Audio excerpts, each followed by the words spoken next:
வணக்கம் வணக்கம் அனைவருக்கும் இனிய வணக்கம். இன்னைக்கு நாம இந்த வீடியோல இதை பற்றி பார்க்க போறோம் அப்படின்னு பார்த்தீங்கன்னா, தமிழகத்துல ரேஷன் கடையுடைய ரிசல்ட்டை குறித்து சில முக்கியமான அப்டேட் வந்திருக்கு. இது குறித்து இந்த வீடியோ தொகுப்புல முழுமையா நம்ம பார்க்கலாங்க. அமைச்சர் பெரிய கருப்பன் அவர்கள் வெளியிட்ட ஒரு முக்கியமான தகவல்களை பற்றி தான் இந்த வீடியோல பார்க்கலாம். ஸோ என்ன அவர் வெளியிட்டிருக்காரு அப்படின்றது நாம இந்த வீடியோல நான் உங்களுக்கு சொல்ல போறேன். ரேஷன் கடை ரிசல்ட்டை பற்றி தான். ஸோ அனைவருமே வெயிட் பண்ணி இருக்கிறோம் இல்லையா? ஸோ ரிசல்ட் வந்து பாத்தீங்கன்னா இன்னைக்கு வரும் நாளைக்கு வரும் அப்படின்ற மாதிரி எல்லாருமே அடிச்சுட்டு போயிட்டே இருக்காங்க. இது வரைக்கும் வந்து பாத்தீங்கன்னா நமக்கு வந்து ரிசல்ட் கொடுக்கல. ஸோ இந்த ரிசல்ட்டை பொறுத்த வரைக்கும் எப்ப வெளியிட போறாங்க அப்டேட் கொடுக்க போறாங்க அதை பற்றி தான் இந்த வீடியோல நான் உங்களுக்கு முழுமையா சொல்ல போறேன். ஸோ வீடியோ ஸ்கிப் பண்ணாம பாருங்க. வீடியோட இறுதியில ரேஷன் கடை ஊழியர்களுக்கு ஒரு மகிழ்ச்சியான செய்தி காத்துட்டு இருக்கேங்க. ஸோ வாங்க வீடியோக்குள்ள போகலாம்.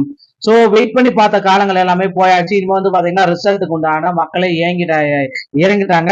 ஸோ ரிசல்ட்டை பொறுத்த வரைக்கும் கிட்டத்தட்ட வந்து பாத்தீங்கன்னா ஏப்ரல் 5ஆம் தேதிக்கு முன்னாடி வெளியிட போற சில தகவல்கள் வந்திருக்குங்க. ஸோ ரிசல்ட்ல சில மாற்றங்கள் கொண்டு வந்திருக்கோம் அப்படின்றது அமைச்சர் பெரிய கருப்பன் அவர்கள் குறிப்பிட்டு சொல்லிட்டாரு. தமிழகம் முழுவதும் வந்து பாத்தீங்கன்னா ரேஷன் கடையுடைய ரிசல்ட் ஏப்ரல் 5ஆம் தேதி காலை வெளியாகும் அப்படின்றது எதிர்பார்க்கப்படுகிறது. ஸோ கண்டிப்பா வந்து பாத்தீங்கன்னா ரிசல்ட் பெரிய அப்டேட் இருக்கு. கூடுதலா வேகன்சிஸ் எல்லாமே மாற்றி அமைச்சிருக்கோம்.